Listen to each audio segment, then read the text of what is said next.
Hello bachcho, let us solve this question. The question says, though the central atom of both ammonia and H2O यानी कि water molecules are sp3 hybridized, yet H and H bond angle is greater than that of HOH bond angle. Reason क्या given है इसका? This is because nitrogen atom has one lone pair and oxygen atom has two lone pairs.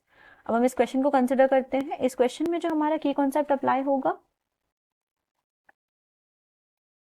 That is पहला तो hybridisation,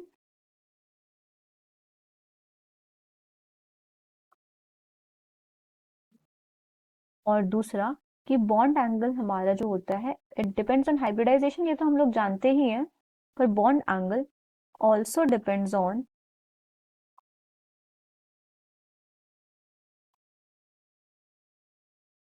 repulsions.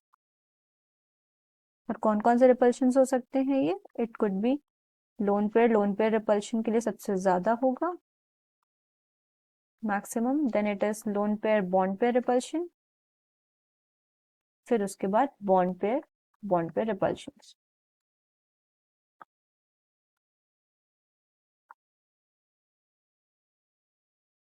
ठीक है, ये हो जाएगा यहाँ पे. अब हम लोग कंसिडर करते हैं हमारा अमोनिया मॉलिक्यूल. दोनों को स्टडी करते हैं हम. पहले आ जाएगा हमारा अमोनिया मॉलिक्यूल. तो ये हो गया हमारा नाइट्रोजन.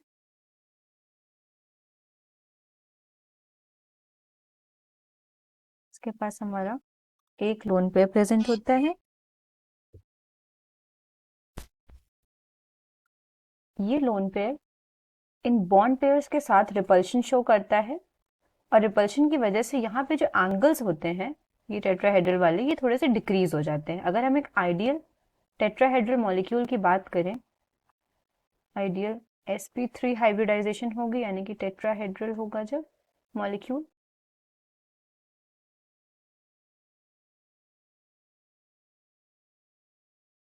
तो उसमें होंगे सिर्फ 4 सिग्मा बॉन्ड्स.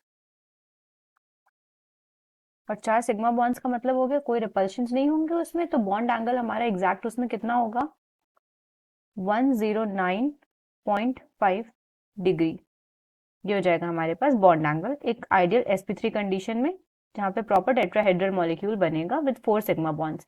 यहाँ पे इन रिपल्शंस की वजह से ये जो loan pair bond pair repulsions होते हैं, इनकी वजह से ये एंगल डिक्रीज होने लगता है. एंगल डिक्रीजेस ड्यू टू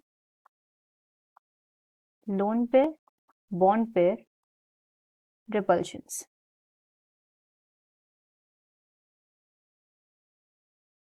अब अगर हम बात करते हैं हमारे दूसरे मॉलिक्यूल की, अच्छा यहाँ पे जो एंगल होता है ये एंगल हमारा कितने का हो जाता है? Bond angle becomes 107 degrees. ये जो बॉन्ड एंगल्स होते हैं ये हो जाते हैं हमारे 107 डिग्रीज.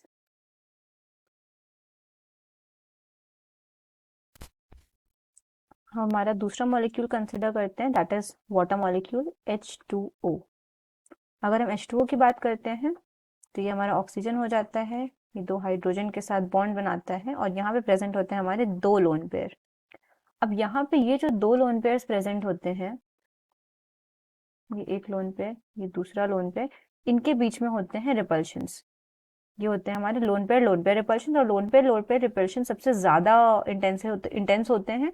तो इन रिपल्शंस की वजह से ये जो बॉन्ड एंगल होता है ये और ज्यादा डिक्रीज हो जाता है. Bond angle decreases. और यहाँ पे इसका रीजन क्या होगा? Due to lone pair repulsions. और क्योंकि यहाँ हमने देखा हुआ है कि लोन पेयर रिपल्शंस ज्यादा इंटेंस होते हैं, इनकी इंटेंसिटी ज्यादा होती है, तो इस रिपल्शन की वजह से ये एंगल जो होता है ये ज्यादा डिक्रीज हो जाता है, और ज्यादा डिक्रीज होकर के ये एंगल हमारा बन जाता है 104.5 डिग्रीज का. Bond angle equal to 104.5 degree. यही रीजन होता है. यहाँ पे अमोनिया में हमारे रिपल्शंस होते हैं loan pair bond pair repulsions, तो उसकी वजह से एंगल डिक्रीज तो होता है आइडियल कंडीशन से, पर थोड़ा कम डिक्रीज होता है. यहाँ पे वाटर के अंदर बहुत ज्यादा डिक्रीज हो जाता है, इसलिए बॉन्ड एंगल और कम हो जाता है.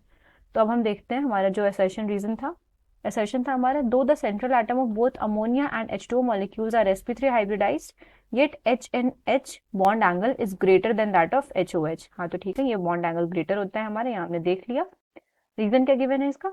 This is because nitrogen atom has one lone pair and oxygen atom has two lone pair. हाँ सही बात है, यहाँ एक लोन पेयर है इसलिए इसमें bond pair lone pair repulsion होते हैं, और ऑक्सीजन के पास दो लोन पेयर थे इसलिए लोन पेयर रिपल्शन और bond pair lone pair repulsion दोनों होते हैं यहाँ पे। यहाँ हम एक और चीज मेंशन कर देते हैं, loan pair repulsion and also loan pair bond pair repulsion, ये हो जाता है यहाँ पे। ठीक है, तो ये हमारे दोनों सही हैं, दोनों स्टेटमेंट्स करेक्ट हैं हमारे, और रीजन जो है वो करेक्ट एक्सप्लेनेशन भी है। तो हमारा करेक्ट ऑप्शन हो जाएगा option A. Both assertion and reason are true, and reason is the correct explanation of assertion. Hope you found it understandable. Best of luck.